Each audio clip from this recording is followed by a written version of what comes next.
بالله من الشيطان الرجيم.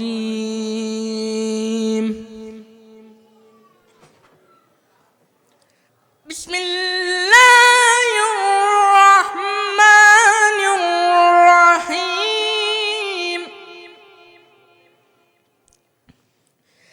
إذا الشمس كورت وإذا النجوم انكدرت وإذا الجبال سيرت وإذا العشار عطلت وإذا الوحوش وإذا العشار عطلت وإذا بسم الله الرحمن الرحيم. إذا الشمس كورت وإذا النجوم انكدرت وإذا الجبال سيرت وإذا العشار عطلت وإذا الوحوش حشرت وإذا البحار سجرت وإذا النفوس زوجت وإذا الموءودة سئلت بأي ذنب قتلت وإذا الصحف نشرت وإذا السماء كشطت وإذا الجحيم سعرت وإذا الجنة أزلفت علمت نفس ما أحضرت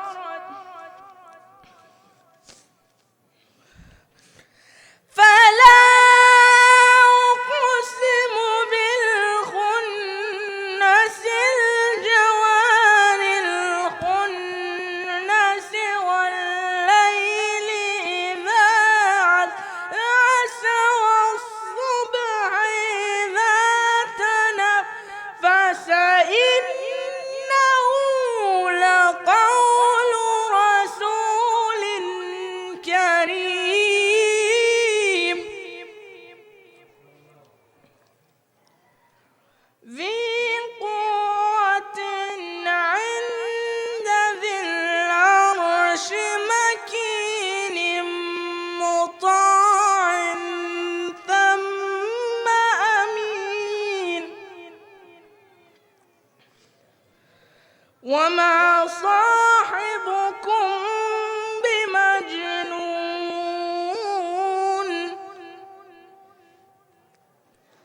حسین میرے حسین، پکاری لاش پہ زہرا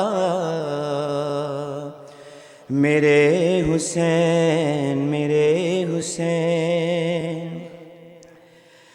تمہیں نبی کا نواسا کہاں سمجھتے ہیں، تمہارے قتل پہ اب شادیاں بجتے ہیں، خوشی مناتے ہیں آدھا میرے حسین میرے حسین، پکاری لاش پہ زہرا میرے حسین میرے حسین، دکھا رہا ہے اسے شمر خون بھرا خنجر، لعین ہنستا ہے بچی کے چھین کر گوہر، تڑپ رہی ہے سکینہ میرے حسین میرے حسین، پکاری لاش پہ زہرا میرے حسین میرے حسین، یہ بچپنے کی طرح سے تمہارے کام آتے، شہید تم نہیں ہوتے یہ ہاتھ کٹ جاتے، تھا ممتا کا تقاضا میرے حسین میرے حسین، پکاری لاش پہ زہرا میرے حسین میرے حسین، علی کی بیٹی تکلم تڑپتی جاتی ہے، صدائے فاطمہ زہرا جو رن سے آتی ہے، اجڑ گئی میری دنیا میرے حسین میرے حسین، پکاری لاش پہ زہرا میرے حسین میرے حسین، کفن بھی تو نے نہ پایا میرے حسین میرے حسین، پکاری لاش پہ زہرا میرے حسین میرے حسین، بر محمد و آل محمد صلوات۔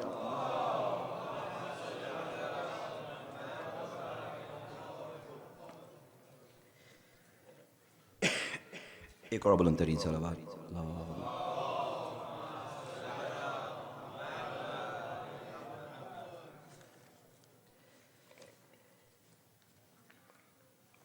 علم نہیں تھا کتنا مجھے پڑھنا ہے، مگر ایک سلام کے چند شعر بس پہ ایک اور بلند ترین صلوات۔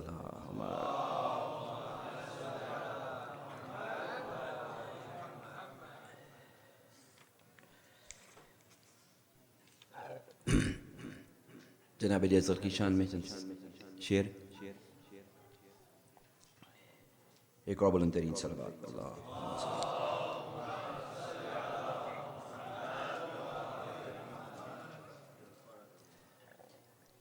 قبر اصغر کی بنانے میں بہت دیر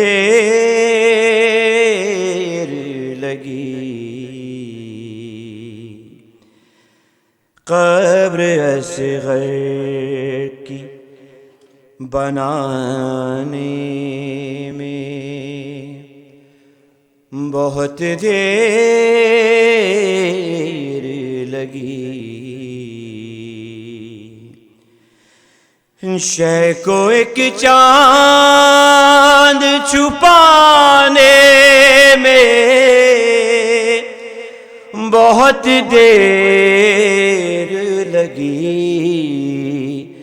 ہے قبر اصغر کی بنانے میں، بہت دیر لگی.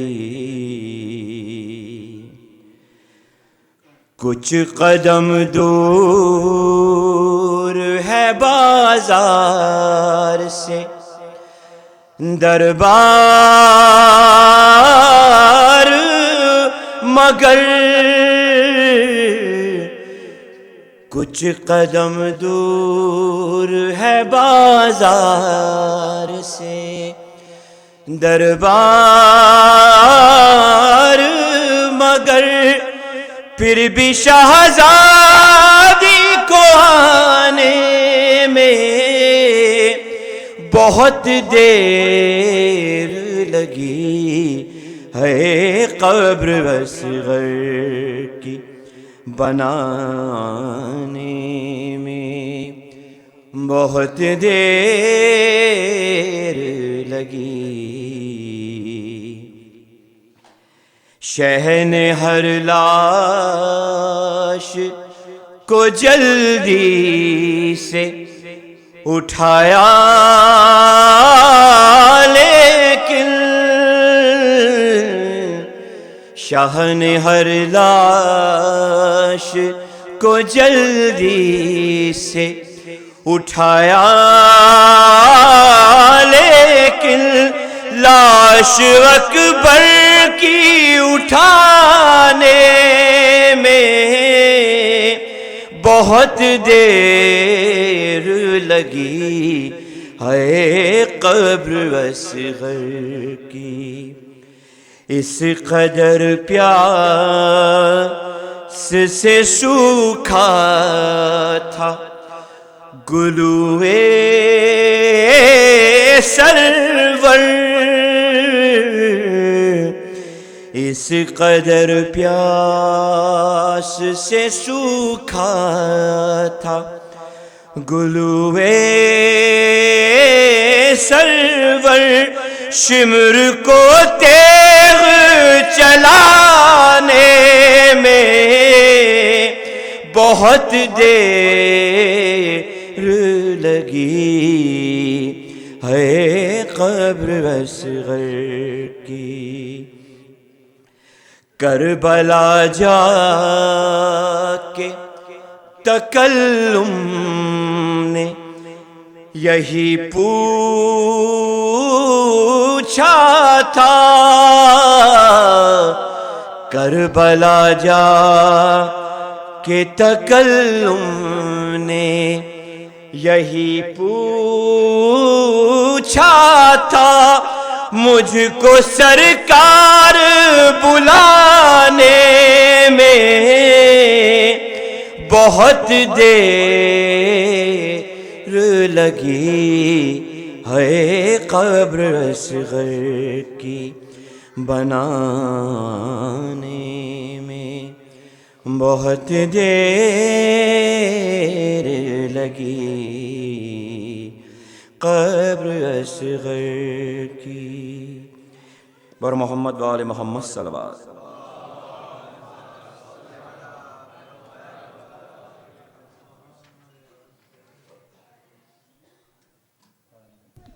بار دیگر نعرہ صلوات.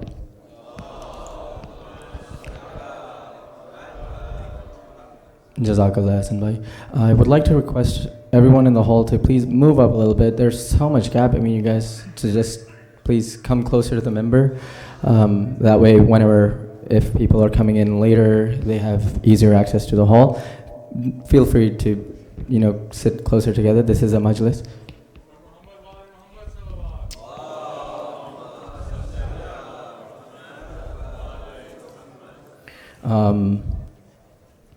As I said, I'm going to quote another couplet in Urdu. Bear with me. سجدوں سے کھینچتا ہے جو مسجود کی طرف، سجدوں سے کھینچتا ہے جو مسجود کی طرف، تنہا جو ایک اشارہ ہے معبود کی طرف. And with that, I will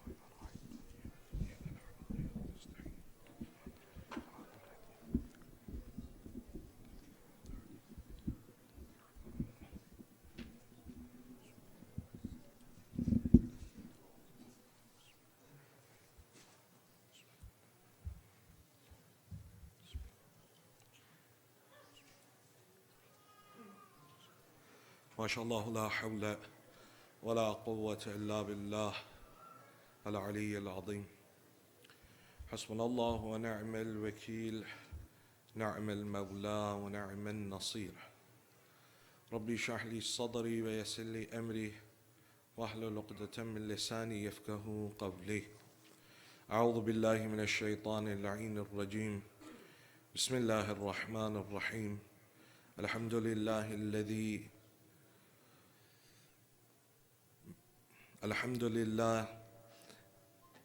Recite salawat, please. Allah.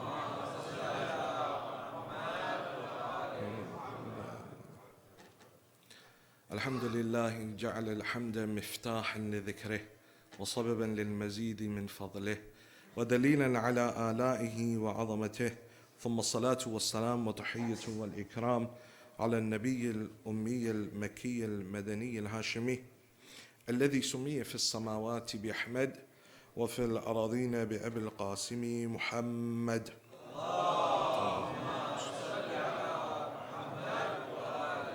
وعلى أهل بيته الأطيبين الأطهرين، سيما أولهم أمير المؤمنين وآخرهم بقية الله في الأراضين، روحي وأرواح العالمين لتراب مقدمه الفداء، ورحمة الله على محبيهم ومواليهم وشيعتهم أجمعين، ولعنة الله على أعدائهم العنين. أما بعد, for the happiness of Hazrat Zahra Marziyah, for the enlightenment of the graves of your marhumin, of the graves of the Shahada, Ulama and Siddiqeen, for the safety of the followers of Ahlul Bayt around the world, and for the safety and the hastening of the reappearance of Hazrat Baqiyatullah al-A'zam Arwahun al-Fida, please recite your loudest salawat.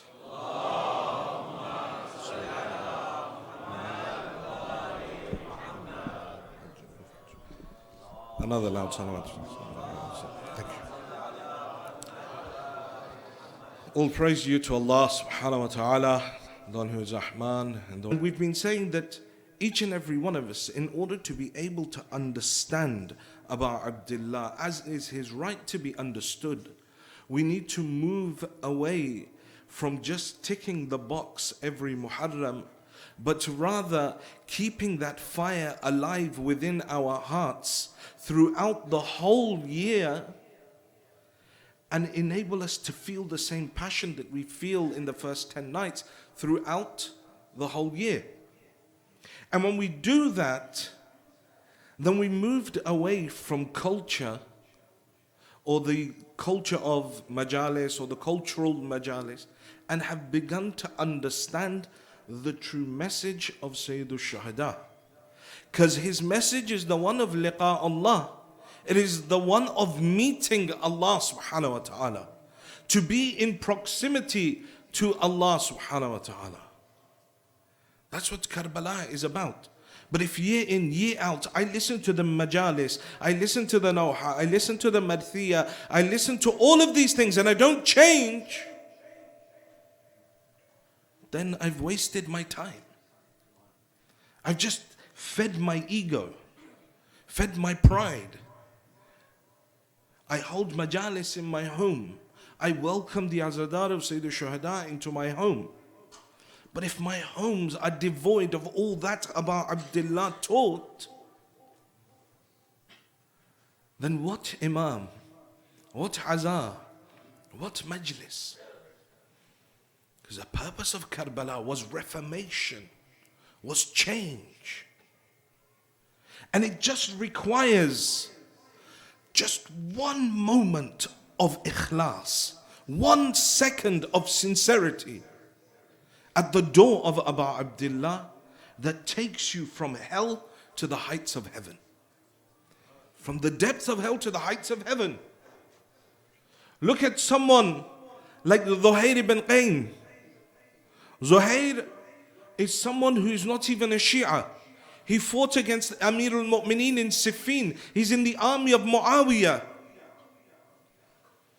When Abu Abdullah leaves Karbala and leaves Medina and begins his journey towards Karbala, along the way they say his caravan met with the caravan of Zuhair ibn Qayn. Zuhair had heard that Hussein has left Medina and there's some sort of trouble, but he wants nothing to do with it. He wants nothing to do with it. So Zuhair says, I pitched my tents as far away from Hussein as I could. Days and days went by like this. Abu Abdullah would move, Zuhair would move, he'd see where Imam Hussein had pitched tents, and then he would go further on and pitch his tents, so that Imam Hussein could not meet him, until they reach a place where they're both forced to camp. They're both forced to be there. Zuhair doesn't want to be there, but he's got no other option. He sets up his tent, he's sitting inside the tent with his kinsmen. Now as he's talking amongst them, a messenger comes to the door of the tent. Says, I'm the messenger of Abu Abdullah, he requests an audience with you. Imagine, Hussein ibn Ali is requesting an audience with Zuhair ibn Qayn. Zuhair says, tell him I'll come. At the moment I'm with my family, I will inshallah come. And tell him not to worry himself to come all the way here. I'll come and visit him. Says, no Zuhair, you haven't understood. Hussein is already standing outside the tent. Abu Abdullah is standing outside the tent. Zuhair gets up, he goes. History did not record what it is that Imam Hussein said to Zuhair. But it does record this, that when Zuhair ibn Qayn entered back inside the tent, it was as if, his kinsmen say, it was as if Noor was dripping from the face of Zuhair. He turned to his family members, he said, you return back to Kufa. Those of you that wish to come with me can come with me. I divorce my wife. Those of you that are leaving, you take her back and return her with honor to her parents. But I am going with Abu Abdullah. One moment with Imam al-Hussein takes a person from the camp of the enemy all the way to the heights of heaven. No, even Zuhair is still far. Zuhair still took time. Look at Hur. What does Hur do? All of that dhulm bringing to Karbala, all of the terror in the hearts of the children of Abu Abdullah, it's all the doing of Hur. But now when he comes on the day of Ashura, just after the time of Fajr, he comes to visit Abu Abdullah. Yabna Rasulillah, halli min tawbah. Yabna Rasulillah, will my tawbah be accepted? I'm the one that made your children cry.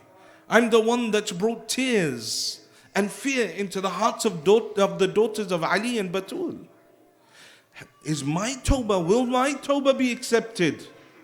Abu Abdullah says to him, Zuhair, now that you've come, Hur, now that you've come, everything has been forgotten. Hur went from the depth of hell to the height of heaven in just a few hours.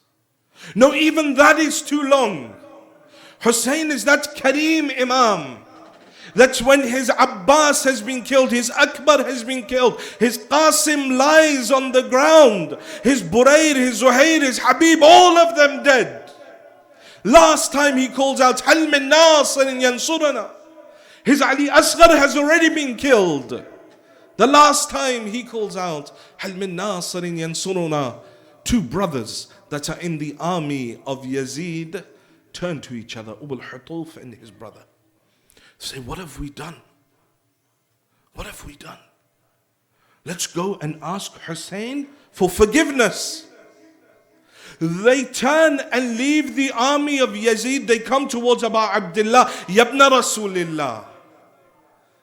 We were there when your Abbas, you know these two brothers, as a side point, who they are?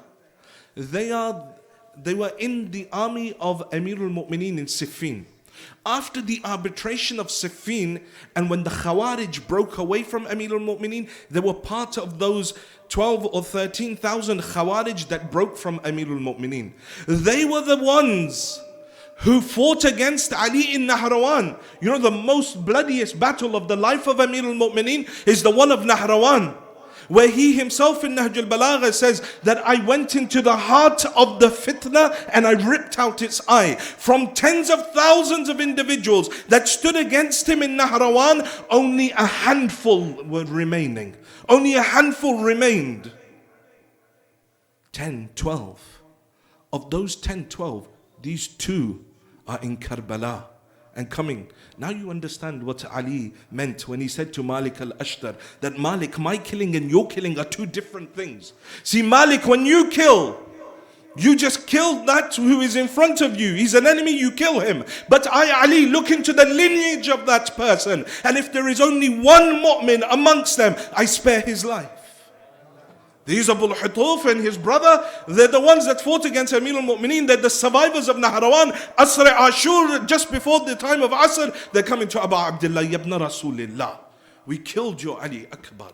We watched as they murdered your Abbas. We stood by as your Qasim was trampled. We watched as your Ali Asghar was slaughtered. Yabna Rasulillah, is there any forgiveness for us? Imagine. All of that dhulm. Hussein is that Kareem Imam. All of that dhulm that they had done, that they had been party to. But they just turned with sincerity towards Abu Abdullah. Just for a moment. What was the result? Today when you go to Karbala, their names are written on the dhari of Abu Abdullah. Their names have been immortalized as the shuhada that gave their life by the side of Hussein ibn Ali. Imagine, attach yourself to Abu Abdullah. Just one time. Truly turn to him in the way that Hur turned to him, in the way that Zuhayd turned to him, in the way that Abu al-Hutuf and his brother turned to him. And see how Hussein takes you from a life of ghafla, of sin, of inattentiveness to God, and see what heights he takes you to that maqam. That's even someone like Sa'id ibn Abdullah, body riddled with arrows, as his imam prays behind him, runs from left to right, takes arrows into his body, falls to the ground. Hussein says to him, Sa'id, is there anything Hussein can do for you? He turns around, look at the ma'rifah of this man. Look at the understanding of this man. He says, yes, Yabna Rasulillah, answer for me one question. Says, what is that question? Says, our fatal. Have I been loyal to you? Are you happy with my loyalty? The ma'rifah of these people. When you connect yourself to Abu Abdullah, this is where Imam al-Hussein will take you. But we said, in order to go on this journey, yes, holding fast to Abu Abdullah aids a person. But a person needs to put their effort in as well. We said yesterday that the hadith from the sixth Imam was that I am the Imam of those who obey me. And the la'na of Allah be upon those that claim to be our Shi'as, but don't act like our Shi'as. They don't act like we act.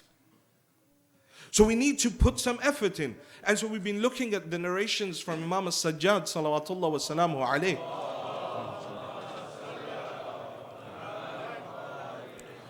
The aim was to be able to give you tangible points. Thus far we've given you 6 points. Today I'll give you 4.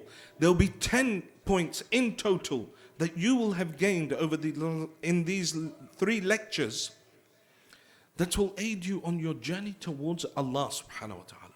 We'll quickly go over those points. We said that those in the first lecture that shall be benefiting from the shade of the throne of Allah on Yawm al-Qiyamah possess 3 characteristics. What are those 3 characteristics? The individual who gives to the people from that which he likes for himself. That which he loves for himself, he gives to the people from that. He doesn't give things that he doesn't want, but gives that which is dear to him. The second thing, he doesn't take a step without knowing whether the action is in the obedience of God or in disobedience. He is aware of his every movement. He is aware of his every action. He's not ghafil. He's in a constant state of awareness. Is my Lord happy with this action of mine or not? And then the third thing, he does not highlight the faults of another individual until he is 100% sure that he has removed that fault in its totality from himself. Yesterday we gave you 3 other points. We said that those 3 things that are for the salvation of a believer are that controlling one's tongue in regards to the people and abstaining from ghibah, not just talking. And we spoke about the different types of the people just talk. It's a disease, they can't help it. You know, you try and tell them to be quiet, they won't. Some people can't help it. They will interject into conversations that they have no knowledge about because the nafs won't allow them to stay quiet. So the first thing is that they control their tongues and they abstain from ghibah. They don't talk bad about people. And then yesterday we discussed those people about whom ghibah is jaiz. Those can refer to the other lectures for that. Second, can't go over all of them now. Busying oneself with works that are for the benefit of their akhirah and their dunya. A dual purpose. They do things with the correct intention. Now that same thing that was only for the dunya now also benefits them in the akhirah. They go out to play football or soccer or whatever you guys call it, or go to the gym or whatever. They go and they make the niyyah, Ya Allah, this body is an amana from you and I'm keeping this body healthy for your sake and I'm going to the gym, qurbatan ilallah. Now that becomes ibadat. Why? Because they added Allah to it. So they do things for their dunya and their akhirah simultaneously. And then the third thing, they do buka at length. They wail at length, thinking about the sins that they have committed. And we spoke about buka yesterday as well. So today, 4 points that we will give you. The hadith of Imam as-Sajjad salawatullah wa salamuhu alayhi says, Arba'un man kunna fi kamala islamuh. So the first thing is the one who possesses 4 characteristics. If he possesses these 4, his Islam is complete. His Iman is complete. That's the first thing. All his sins will be forgiven. That's the second thing. And then the third is that he will meet Allah subhanahu wa ta'ala in a state that Allah is radi with him. Radiyatan maradiyya. He will meet Allah in that state. So 4 characteristics. The first, he will fulfill his promises to others for the sake of Allah subhanahu wa ta'ala. I've said all along that these characteristics that I'm giving you are very simple. Sometimes we want some fanciful things and talk about the malakut and the jabarut and all those things that go way over my head, that I don't understand, that I can't grasp. Whereas in reality, it's these points that will ascend you towards Allah subhanahu wa ta'ala. These minutiae, these things. Why do you think the Imam has a whole dua in Sahifa Sajjadiyah called Dua Makarimul Akhlaq? Those simple things.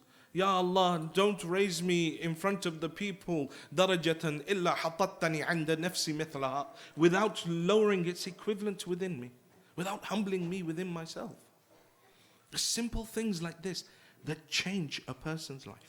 So the first thing is they fulfill promises to others for the sake of Allah subhanahu wa ta'ala. The second thing is that they are truthful with the people. They always tell the truth. The third is that they show chastity, display chastity and shame in all matters regarding God and the people. They have haya and ikfa in regards to Allah and human beings. And then the last thing is they have good akhlaq. These 4 characteristics that will enable a person to do what? Have his iman completed, have his sins forgiven, and meet Allah in that state that Allah is happy with him. He's satisfied with his slaveship or his servitude towards Allah. So we're going to look at each one of these, like the previous nights, in some depth to try and extrapolate what it actually means. So the first thing we said is that he fulfills his promises for the sake of Allah. Because Allah wants him to do it, he does it. That's the key part. He fulfills promises for the sake of Allah. Because Allah has ordered him in the Holy Quran, Surah Al-Ma'idah, Allah subhanahu wa ta'ala says, Ya ayyuhalladhina amanu ufu bil-uqud. Says, O people, O you who believe, fulfill your promises. Don't turn your back on those promises. Honor your obligations towards the people. In another ayah in Surah Al-Isra, he says that honor your obligations because you will be questioned about them. You promised to do something for someone. Why didn't you fulfill it? In the qabr, munkar and nakir, on Yawm al-Qiyamah, Allah subhanahu wa ta'ala will ask you. You promised. Sometimes, this is more of our problem as speakers. People come and say, could you answer this question for us? And I'm like, I haven't got the time, this is a long one. Inshallah. If you just send me an email, inshallah. Yeah? And then that poor guy is emailing and says, Bob, I haven't got time now. So inshallah. Yeah, but actually now, inshallah is as good as a promise. But we use inshallah as it's not going to happen. just try, okay, inshallah. Please come to my house. Inshallah, I promise I'll come. So I put the inshallah, Allah didn't will it. At one point is my own will as well. Yes, there's the tawfiq min Allah. It says, honor your promises. That which Allah subhanahu wa ta'ala has done. Because the one that doesn't honor his promises is a munafiq. And Allah subhanahu wa ta'ala sends la'na upon the munafiqeen in the Holy Quran.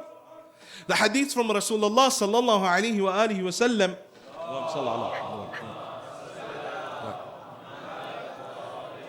Says the munafiq is the one that possesses three characteristics.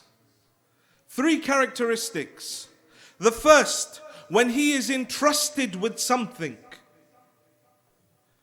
he violates that trust. Someone lends him, a car, and says, listen, don't drive it too fast. He's like, sports car, I gotta try this. Violates the trust. Breaks that covenant. Someone says to him, look, I've left this money with you. Could you just hold on to it? He says, no problem. Times get hard, he looks at that money and thinks, I'll just spend some of it. I'll pay it back later. Violating the trust. This is haqqun nas. Sayyid al-Shuhada on the night of Ashura, you know what he said? How long have they been in Karbala? 2nd of Muharram? Now, Shab-e-Ashur. Imam's gathering everyone. Says, all of you go. They don't go. Says, okay, one other thing. Anyone who has haqqun nas, anyone who owes someone else money, anyone who has violated the rights of anyone else, leave. Ya Abu Abdullah, these people have been hungry and thirsty with you since the 7th of Muharram. And now you're saying to them, haqqun nas. I don't want anyone that has haqqun nas on their shoulders. Anyone who has taken money from another person, who is indebted to another person and has not made arrangements for those debts to be paid, says Hussein doesn't want you. The first thing is they do not violate the trust of a person. Second characteristic of the munafiq is that when he speaks, he lies. The mu'min always tells the truth, even to the detriment of himself. Even to the detriment of himself. He honors that truth. And the third thing is whenever he promises, he always breaks that promise. The first characteristic of those that will gain all the benefits in the akhirah, the Imam is saying that they fulfill their promises for the sake of Allah. They don't worry about themselves. The reason I break promises at times is for my own selfish desires. I haven't got time. I can't do this. I don't fulfill my oath. Don't fulfill my covenant. to people. And the one that doesn't will be questioned. Yawm al-Qiyamah is an infringement of Haqqun Nas. Then you imagine that one who breaks the greatest oath and greatest promise that was made with him. The greatest amana that was given to him. What is that amana? You recite in Ziyarat Amin Allah, Assalamu alayka ya Amin Allahi fi ardi. The wilayat of Ali ibn Abi Talib is the greatest amana that was given to mankind. Have I fulfilled the rights of that amana? Have I fulfilled the rights of being one of the Shia of Amir al-Mu'mineen? Am I how Ali wants me to be? I need to ask myself this. That am I how Amir al-Mu'mineen wants me to be? Because he was the greatest amana, the greatest trust that was given to me. This love that has brought me here. This love that makes me bring my children here. That love that binds me to other people that are around me here. That is the greatest trust, the greatest amana that was given to a person. If they violate that, then there is no sanctity. For there is no way to understand Allah subhanahu wa ta'ala except through the path of Ali and Ali Ali. One cannot understand Allah subhanahu wa ta'ala. The book of Allah subhanahu wa ta'ala is filled with the fada'il of Amir al-Mu'mineen. Sometimes we get afraid now. We say, oh, no, we don't need these fadail and things. You know, we've gone ahead of this sort of stuff. No, we need, the whole Quran is filled with the fadail.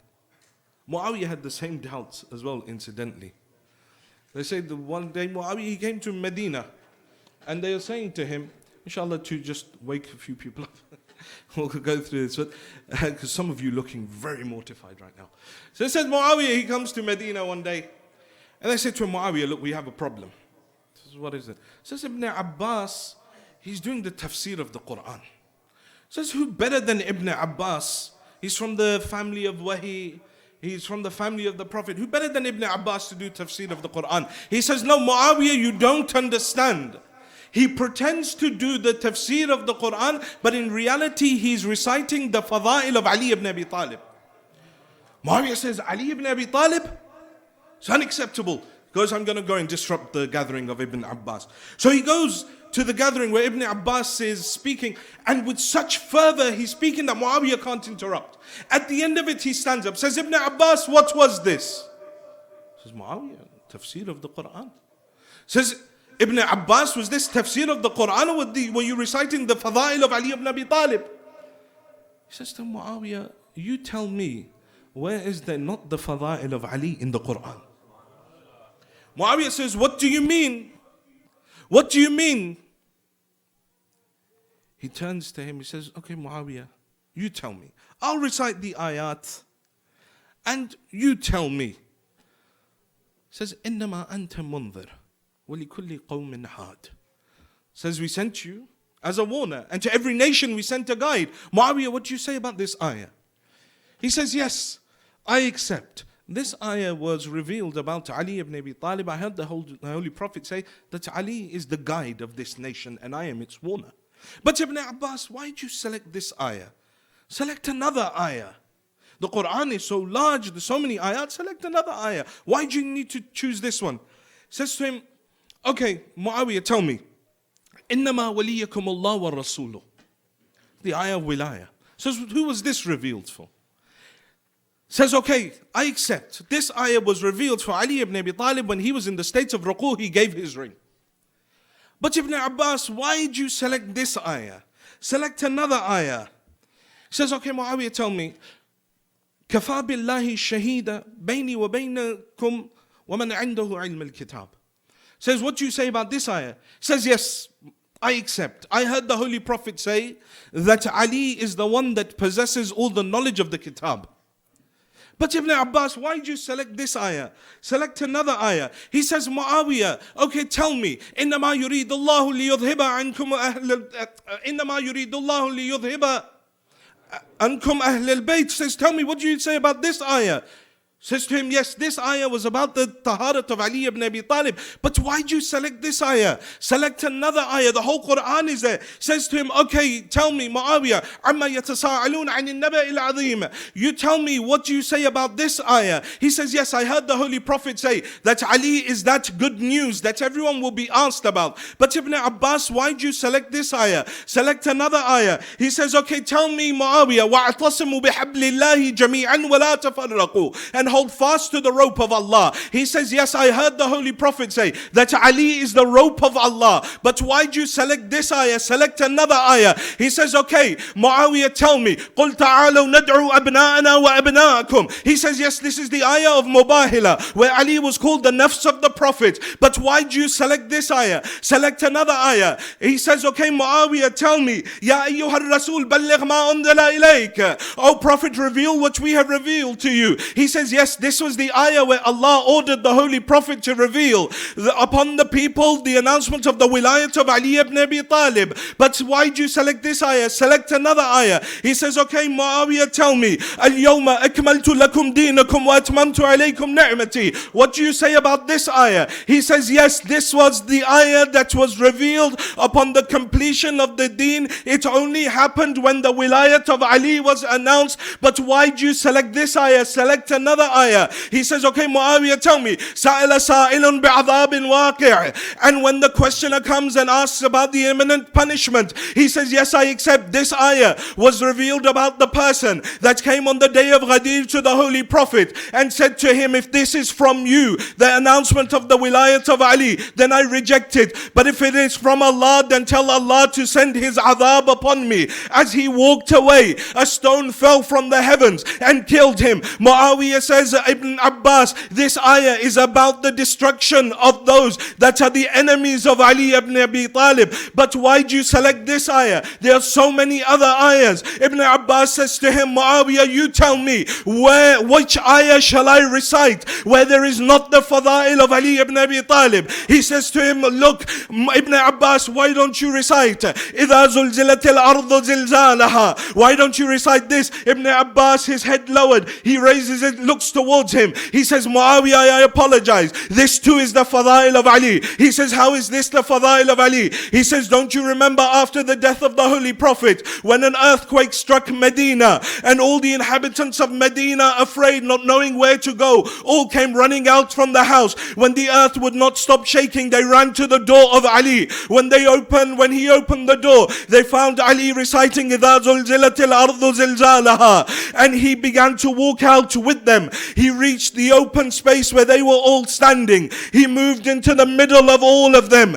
Ali stamped his foot on the earth and said, oh earth, stop shaking. Abu Turab is ordering you. From that day, the earth stopped shaking. From that day until the day of judgment, whenever someone recites this ayah, Muawiyah, there is no other misdaq but Ali ibn Abi Talib.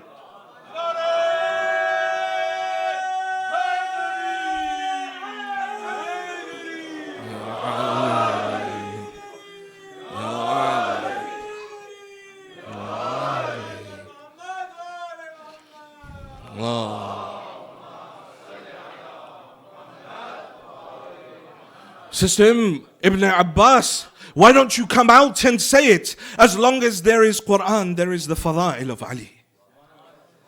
That Ali is your Imam. Fulfill your oaths to that Ali. That Ali is your Imam. His love is the amana that Allah gave you. Fulfill your oath towards Allah. Let it not be the case that my Imam looks towards me and is ashamed at how I live my life. Let me fulfill those oaths. The second characteristic of those whose Islam and Iman is complete, the fourth Imam says, is that they're always truthful with the people. They're always truthful with the people. They don't lie. Amir al-Mu'mineen says, our Shi'as are the ones that tell the truth even when it is at detriment to themselves. Even when they put themselves at detriment. They will never lie. They will always tell the truth. The sixth Imam, in one of the narrations, he says that I desired talabtul izzah, I desired honor, I desired izzat, and I found it in being truthful. Says izzat is within truth. A person that is truthful, he'll be honored by the people and by Allah subhanahu wa ta'ala. That truth that must be spoken all the time. Not even any white lies.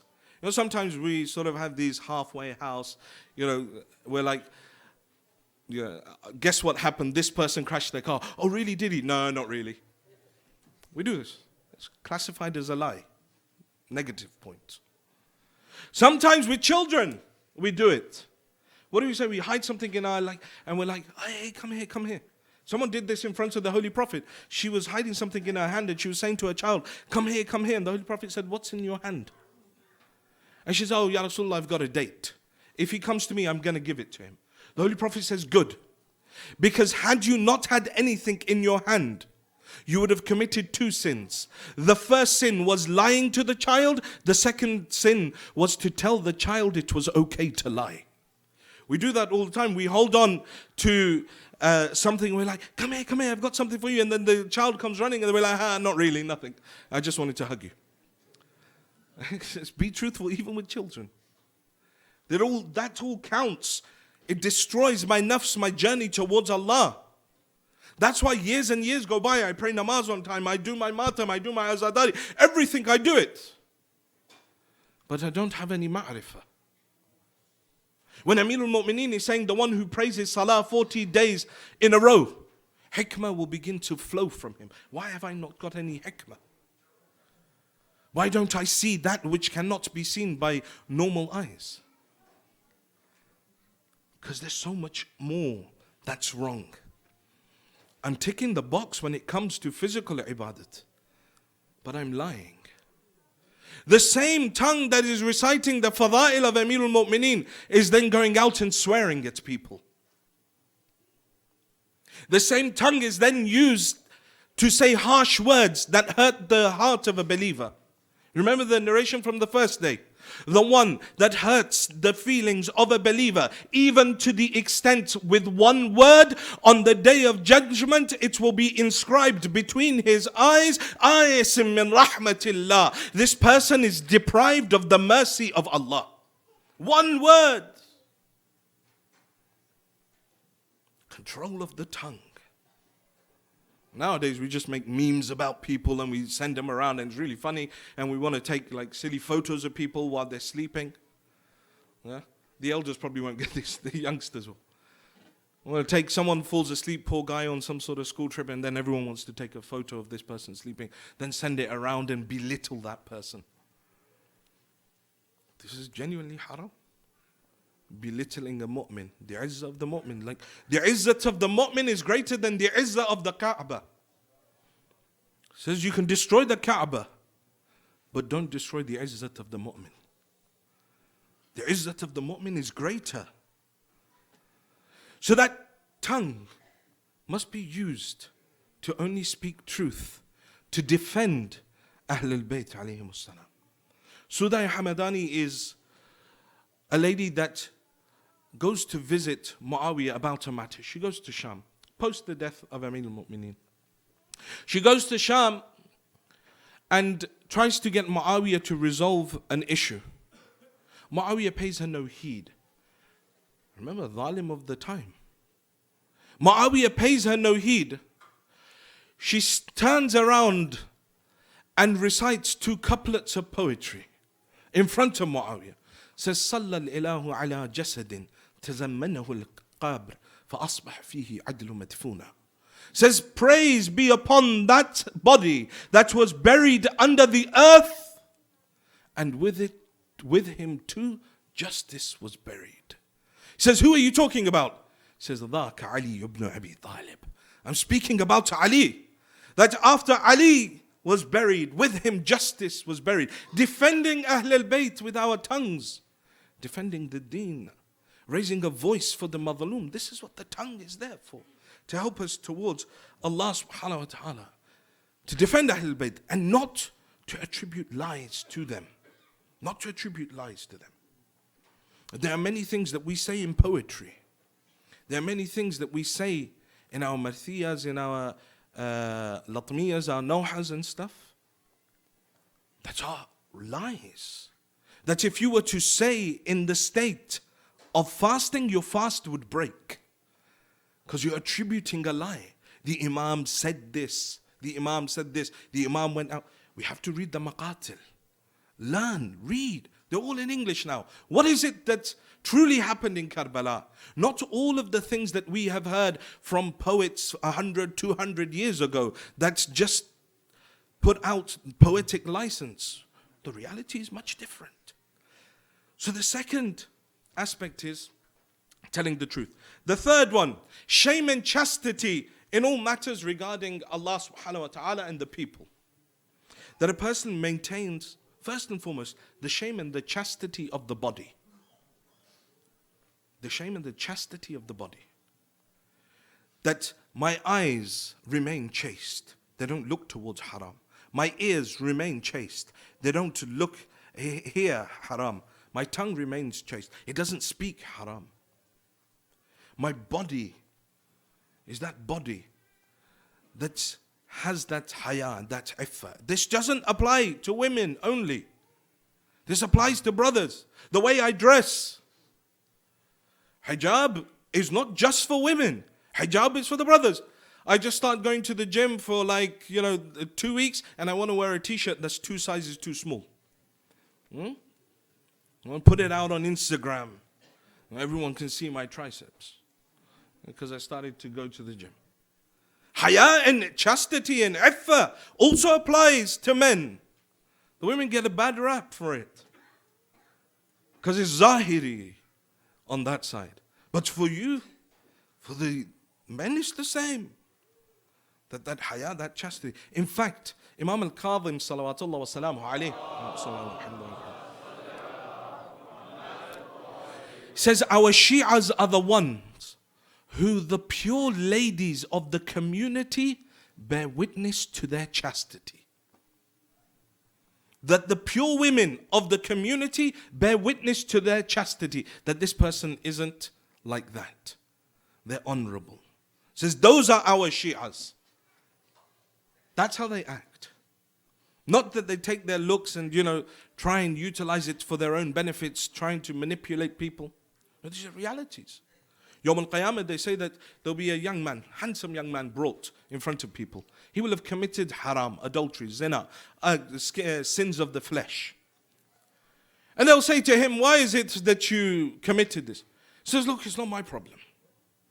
He says, why? He says, God, you made me beautiful. You made me good looking. I couldn't help it. If you hadn't made me so good looking, then women wouldn't have come towards me. And I wouldn't have committed haram. Yeah? It's because you made me so good looking that it attracted members of the opposite gender. Allah says, so it's because of your looks that we made you good looking and you couldn't abstain from that haram. He says, yes. Had you made me ugly, then no one would have been attracted to me and I wouldn't have done the haram that I did. Allah says, so because we made you good looking, we didn't make you ugly. That's why you went and committed the haram. He says, yes. Even Yawm al-Qiyamah, people will have this ability a little bit, a bit of toing and froing. Says, yes. Allah subhanahu wa ta'ala orders the caller to call out. And where is Yusuf? Hazrat Yusuf, Nabi Allah Yusuf comes through the crowd to the front. Says, are you better looking or is Yusuf better looking? How is it that Yusuf was able to protect himself and you were not able to keep yourself chaste? That you had to go towards haram. You didn't use the halal avenues.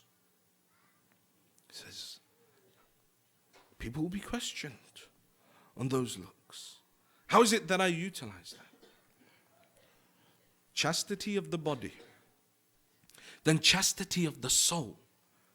what is that haya, that iffa of the soul? I stay away from sin. The haya, the shame, comes where? That I feel bad when I'm committing a sin. If I no longer feel bad committing a sin, i.e. listening to music, that's a really common one. If I don't feel bad listening to music, then no, I have become with no shame. Because I'm so used to listening to that music. I have no sort of haya left. The sins I've committed over and over, it removes that haya from me. It says our individuals that the Imam is talking about, our Shi'as are those that if on Yawm al-Qiyamah they want to benefit from that mercy of Allah, they will make sure that they have iffat, chastity and shame in regards to everything, in regards to Allah and in regards to human beings. And then the fourth thing and the final thing that the Imam says is husnul khulq, that this person will have good akhlaq. All of these points are not difficult. It's just there has to be a desire to change. Otherwise, I can come, someone can come, marja can come, hatta the Imam can come. Even the Imam can come and tell someone to change. But unless I myself want to change, I won't. Ubaidullah Hurra Jofi, in the example of Imam. Imam goes to him, Ubaidullah, you fought against my father in Siffin. Ubaidullah, you stood against my brother Hassan. Ubaidullah, I'm giving you an opportunity. Join us, and I guarantee you the shifa'ah of my grandfather on Yawm al-Qiyamah. Imam Hussein is saying this. The words, I guarantee you the shifa'ah of my grandfather Yawm al-Qiyamah. What does he say to him? Ibn Rasulullah, I don't want to get involved in all this. I tell you what, I've got a horse. You can take my horse. It's the fastest. You can take my spear. It's the sharpest. But Abdullah says, we don't need your horse. We don't need your weapons. We need you. Says, I can't come. Doesn't join about Abdullah. After the death, he's walking through the bodies, crying, reciting poetry. Oh, Ubaidullah Hurra Jofi, until you are alive, mourn the fact that you did not aid the son of Zahra when he came to you. Do I do the same thing in my life? Sometimes it's easy just to give a donation, but it's more difficult for me to get up and actually do something physically to help the cause of the Imam. To help the cause of the Imam. It's very easy to give a donation. You have the Shab-e-Dari, alhamdulillah, these youth, they've organized it, and Allah bless them for having this passion, this desire to keep the Aza of Sayyid al-Shuhada alive. That organizing is fine. It's like, okay, I'll give you the donation, but don't tell me to physically do anything or physically organize anything. That's the difficult part. That's what Ubaidullah Hurra Jofi is doing in our language. He's giving a donation. He's saying, but I can't come myself. I can't do all the hard work. But you can take my offering. So what is it that I'm doing for Ahlul Bayt? Imam is there. The Ma'soom Imam is there. The point being, the Ma'soom Imam is there. Asking him, inviting him, telling him, you're guaranteed Jannah. And he turns around and he says, I can't come. So, even if the Imam was to come, I won't change unless I want to change. So the last point, the person has good akhlaq.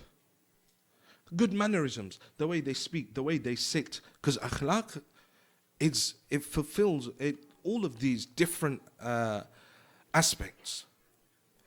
How I sit, how I sleep, how I eat. All of these things, they are all part of the akhlaq. They're all part of that morality. How I speak to people, am I lying, am I angry? It's all akhlaq. And the one with bad akhlaq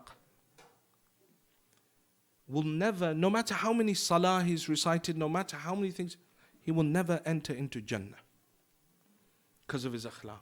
He will always be given adab. One of the companions of the Holy Prophet is killed in a battle, and the Holy Prophet does his salat al-mayyit, his janazah. The Holy Prophet helps dig his grave. The Holy Prophet lowers his body in the grave. The Holy Prophet does dua over his body. He helps bury him. His mother comes, says, Oh Sa'ad, how lucky you are, glad tidings of Jannah for you, at the grave of her son, who's just shaheed in one of the battles of Islam. The Holy Prophet says to her, be quiet. She says, why? Says, your son is being given adhab at this moment. Says, Ya Rasulullah, shaheed, by your side, you buried him, you did dua for him, you recited salat al-mayyit for him. How is he receiving adhab? He says, even though he was a good companion to me and he followed everything that I said and he went and he fought in the way of Islam, but his akhlaq with his wife and his children was bad. He had bad akhlaq with his wife and his children. So there's adhab for him. So a person's akhlaq. And then the worst of it is, imagine the person that has bad akhlaq towards their parents. Towards their parents. That they speak to their parents in a way that is rude. Just because now they're 14, 15, 16, 17, 18 or 30 years old and they think they know better than those that raised them. Those that clothed them. You know, when the Imam al-Sadiq salawatullah wa salamuhu alayhi says, I search for Allah's pleasure. I'm only going to recite this point and then end it. That he said, I searched for Allah's pleasure, the rida of Allah. Says, I found it within serving my parents. It is the fastest way towards Allah. I often say when I get invited to people's homes and majalis where their parents have died, I said, don't mourn for the fact that the physical being has gone. I'll tell you what you need to cry about. You need to cry about the fact that one of the doors of rahmah has closed for you. One of the doors of Allah has closed for you. Because whenever you have a difficulty in your life, any sort of problem in your life, take this as one piece of advice that will forever remain with you. Any problems, any difficulties in your life that you cannot solve, go to your mother and ask her to pray for you. Your problem will be solved. Say, if your mother is not alive, then go to her grave and pray there. Holy Prophet is saying, go and pray at her grave. If your mother is not alive, ask your father. If he's not alive, go to their graves. Then he goes forward. He says, if you don't know where their graves are, then go to your maternal aunt, your mother's sister, and ask her to pray for you. It's the maqam of the parents. The parents are those individuals. Aqa walidain, someone who's disowned by the parents in this world, will never reach Jannah. Ever. Will never reach Jannah. And there are some people who are made aq by their parents. One after their parents have died. This is for those that are old, those whose parents have gone. The parents, when in the qabr, when the son or the daughter, even though they left this dunya very happy with their son, very happy with their daughter, this son, this daughter did everything for me in the end of my life, but once they're buried, they forget about them. Ayatollah Dastaghaib Shirazi, Gunahan Kabira, greater sins. Read under there, under the bab of Aqa Walidain. Says, the parent has been buried. The child gets lost with his own life, forgets every now and then, but most of the time he's forgotten his parents. Doesn't do dua for them, doesn't give sadaqah for them, doesn't recite Quran. From the grave, the parents will say, Ya Allah, this son has forgotten me. I aq this child of mine. I disown this child. And on the flip side, the one whose parents leave this world angry with him, if he continues to do good for his parents after they are gone, then from the grave they'll say, Ya Allah, I take this child of mine back. Over the last 3 nights, we've given you 10 characteristics. Today we discussed 4 of them. That the iman of an individual is completed. All his sins are forgiven, and he shall meet Allah in the state of being that Allah is satisfied with him. If he possesses 4 characteristics. Fulfills his promises to others for the sake of Allah. He's truthful with the people, and he has chastity in all matters. In regards to God and the people, has good akhlaq. When these characteristics are not present within a person, the result is Karbala. When a nation has forgotten these very basic spiritual tools, the result is Karbala. But when you look on the side of Abu Abdullah, when you look at the side of Abu Abdullah, you find individuals that have the best of akhlaq, the best of iman. When you look at someone that is Qamar al-Ashira, someone like Abu al-Fadl al-Abbas, look at what Abbas has, that the Ma'sooms are saying about Abbas, that may the rahmah of Allah be upon our uncle Abbas. Because Abbas gave everything for the sake of Allah. When the day of Ashura dawns, Abbas has heard all his life that Abbas, you are for Karbala. You are for Karbala, Abbas. In Siffin, he goes out, he fights for a short while, he's brought back. No, Abbas, you are the zakhira, you are the treasure of Hussein for Karbala. You must remain safe for Karbala. And the day of Ashura dawns, and Abu al-Fadl al-Abbas comes to Imam al-Hussein, says to him, Imam, give me permission to go out and fight. Imam looks at his brother, 35 years old. He saw Abbas grow from a young child. He looks at him, he says, Ya Abbas, Anta sahibu liwa'i wa anta kabshu katibati. Abbas, you're my flag bearer. Abbas, you're the general of my army. Abbas, how can I let you go? Abbas goes away. All the ashab are killed. And now again Abbas comes. And again Imam replies to him, Abbas, my brother, you're the flag bearer of my army. You're the commander of my army. Abbas, how can I let you go? Again Abbas goes, now all of Bani Hashim have gone. All that remain is Abu Abdullah and Abu al-Fadl al-Abbas. He looks towards his master again. Will you give me permission to go out and fight? Imam again says to him, Abbas, how can I let you go? Some say that Abbas said to his Imam, where is that army? But I don't accept it. Abbas is the one that is drowned in the love of his Imam. Abbas never questioned his Imam.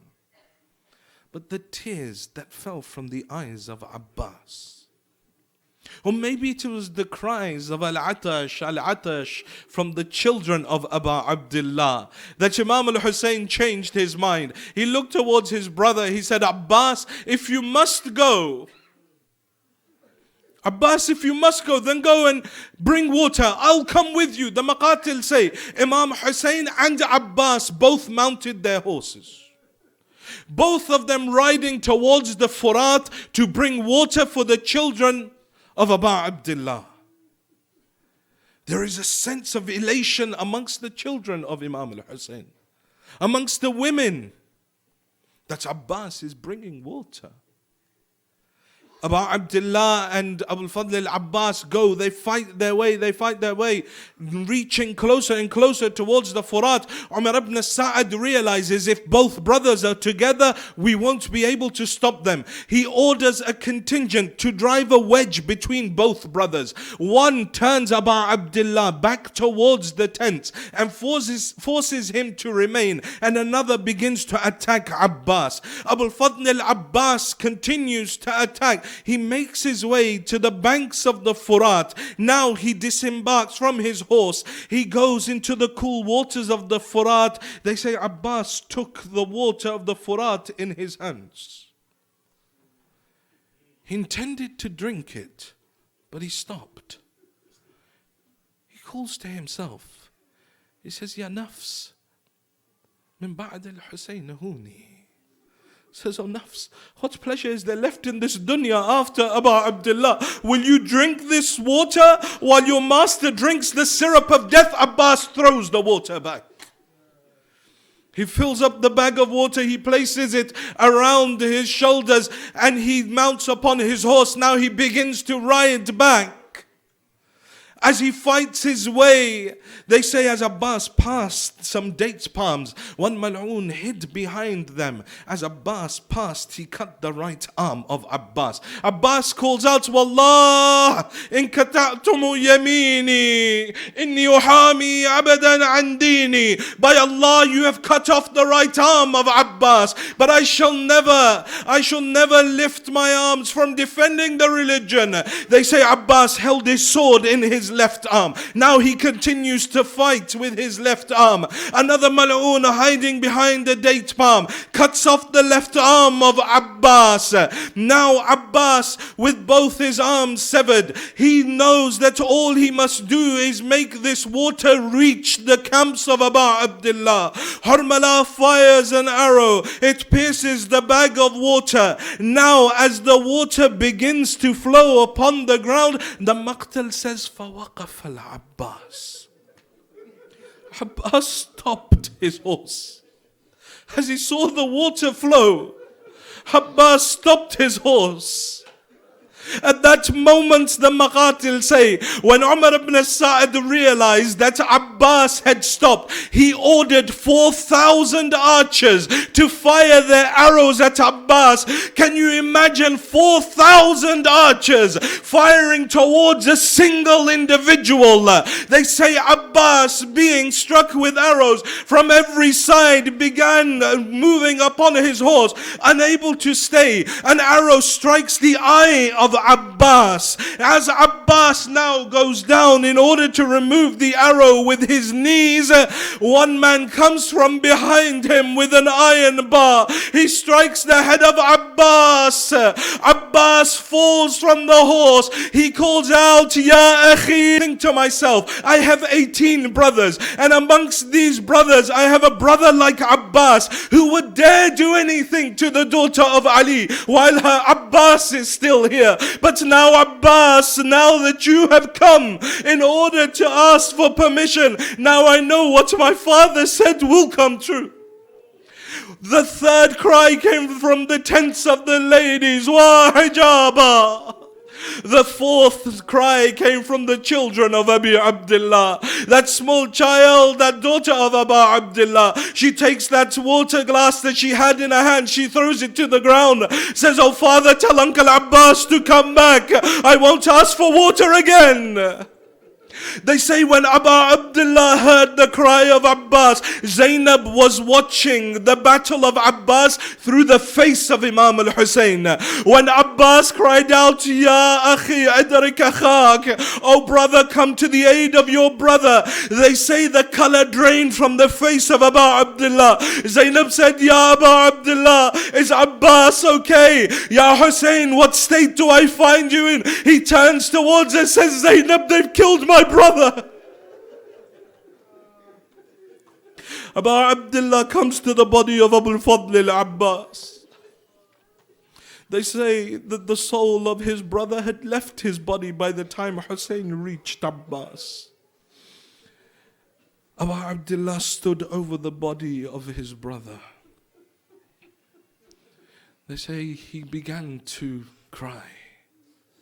Says Abbas, that eye that would stay awake out of your fear shall sleep tonight. And Abbas, that eye that used to sleep knowing that you were alive, tonight that eye shall stay awake in fear. Abu Abdullah stands over the body of his brother. Then they say Hussein began crying. فَبَكَى الْحُسَيْنِ بُكَاءً شَدِيدًا. We'd never heard Hussein cry so loudly as he cried at the body of Abbas. But he stood.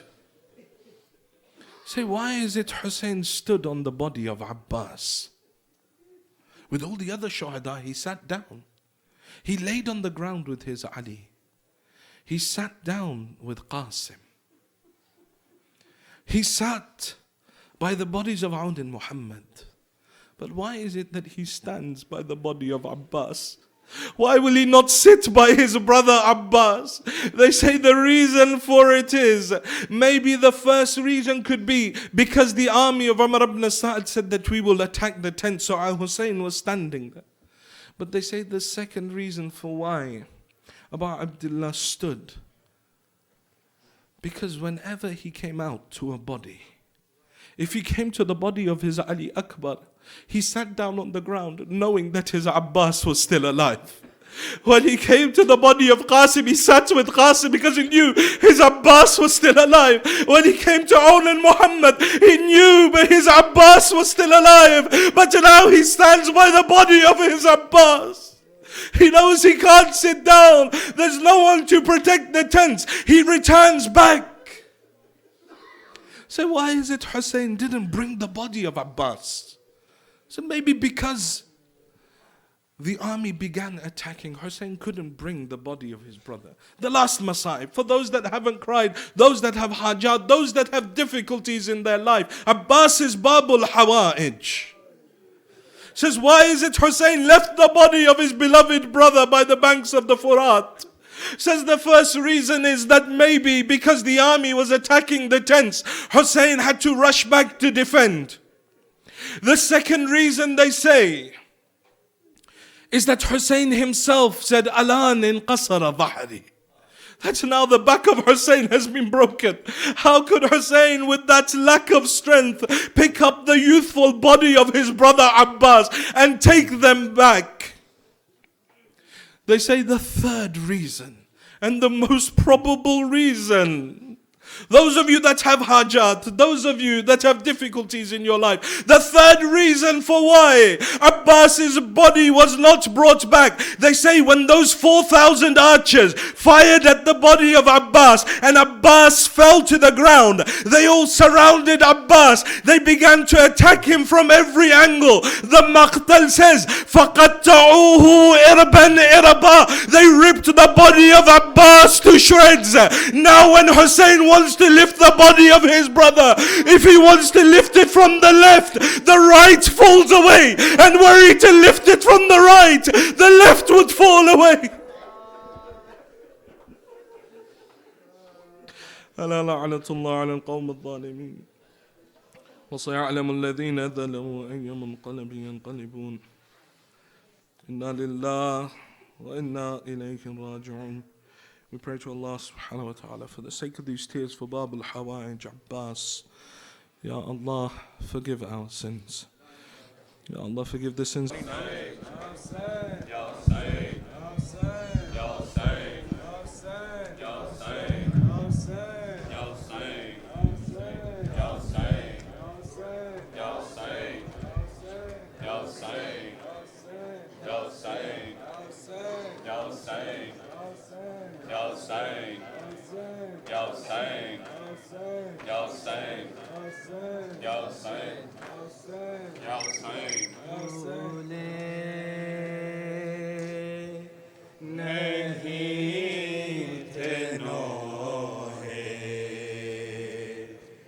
Mazlum